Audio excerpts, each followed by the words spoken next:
300 years ago, Constantinople was the richest and the largest city in Europe, and it's still one of the most beautiful, built on the hills, with the domes and the minarets of the royal mosque rising high above the roofs.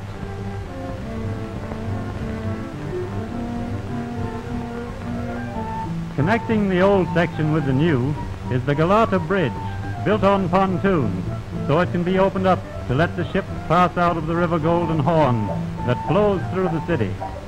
It used to be said that once every day a representative of every race on earth crossed the Galata Bridge. But now Turkey is more or less reserved for the Turks, and many changes have taken place in Constantinople, and yet these mosques, built by the old sultans, still stand out among the world's most beautiful buildings.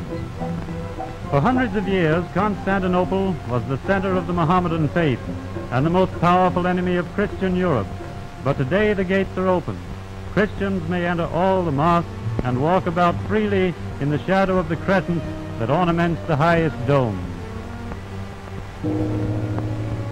But the religion of the Prophet still lives in Turkey, and 5 times a day the muezzin comes out on the high balcony of the minaret to call the faithful to prayer. But just to show you how times have changed, he now wears a golf cap and European clothes instead of the picturesque costume of long ago. Only these religious teachers who read the Quran inside the mosque wear the turban and flowing robes.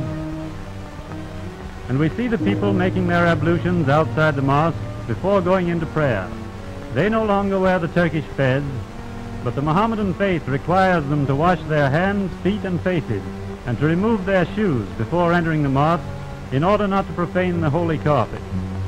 There are no women at these fountains because women rarely go into the mosque. Religion is left to the men. Why, in the old days, it was generally considered that a woman's soul was hardly worth saving. But not in every case. Now, in this oldest mosque in the city, we see this great flock of pigeons, and according to the story, when this mosque was being built, everyone in Constantinople was expected to contribute something.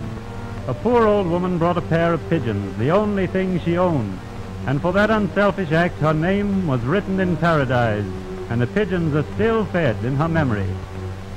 Outside the mosque after morning prayer, we find these crowds of men drinking coffee and smoking, and we notice that the old-timers still use the hubble-bubble, the pipe that perfumes the smoke by drawing it through scented water. And near the mosque, we find these 2 young ladies trying to mix old ideas with new. You see, they're doing an Oriental dance from the knees up and a Charleston from the knees down.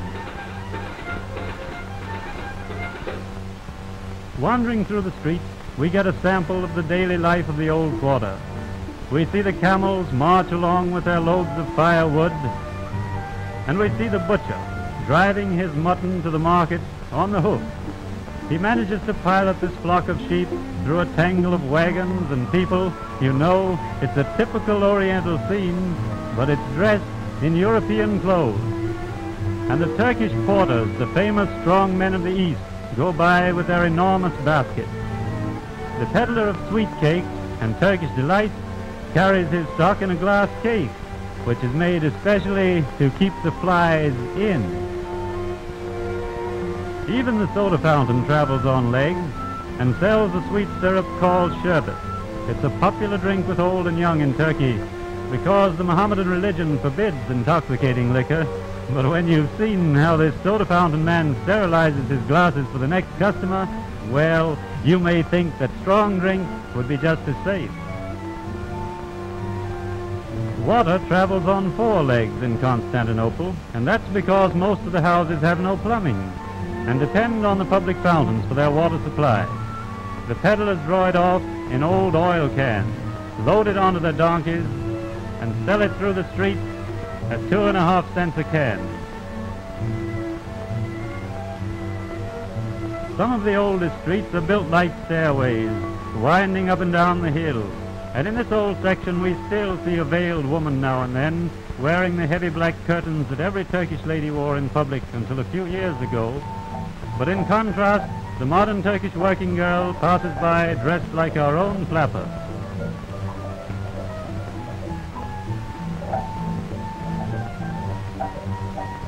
The old streets are lined with small shops and bazaars, with the awnings hung out over the sidewalks.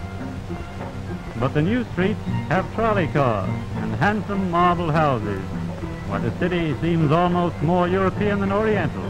And yet, we're always running across things that remind us of old Turkey.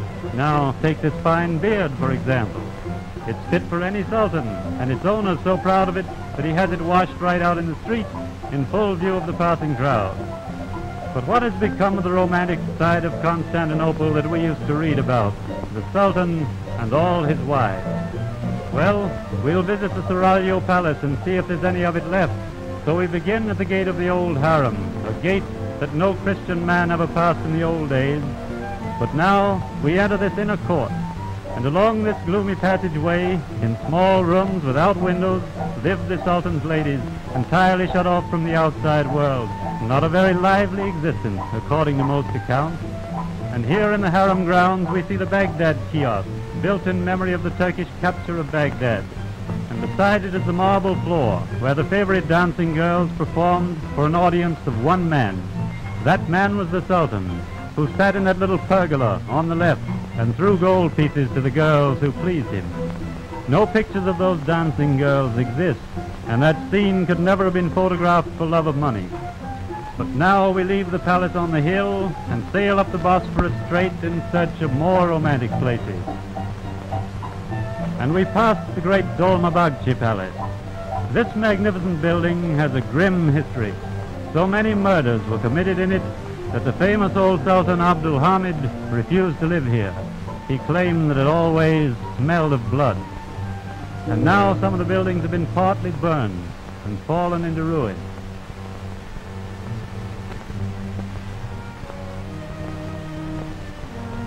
Marble palaces line both shores of this stream that divides Europe from Asia, and in them the old Turkish rulers lived in Oriental splendor.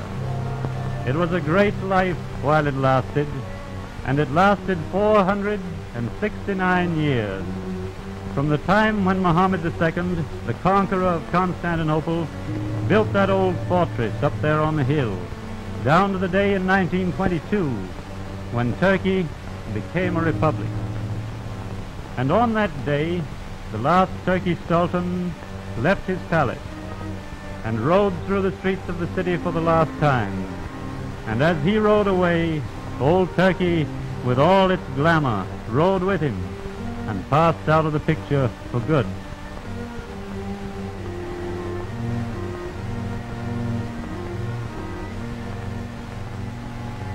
And now, Turkey has a president. We meet him on the porch of his simple country house, wearing a sports shirt and a plain business suit. This is Mustafa Kemal Pasha, the man who made over Turkey, abolished the wearing of the fez and veil, emancipated the women of his country, and did away with the harem, and convinced the Turks that one wife is enough for any man. Of course, when he did this, he threw a lot of hard-working storks out of jobs.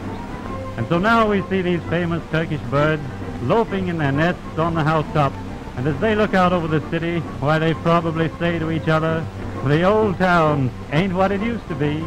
And something of this same idea is in our own minds as we sail away from Constantinople, which has changed everything, including its name. They now call it Istanbul. Well, that's rather a relief. You know, we won't have to try to spell Constantinople anymore.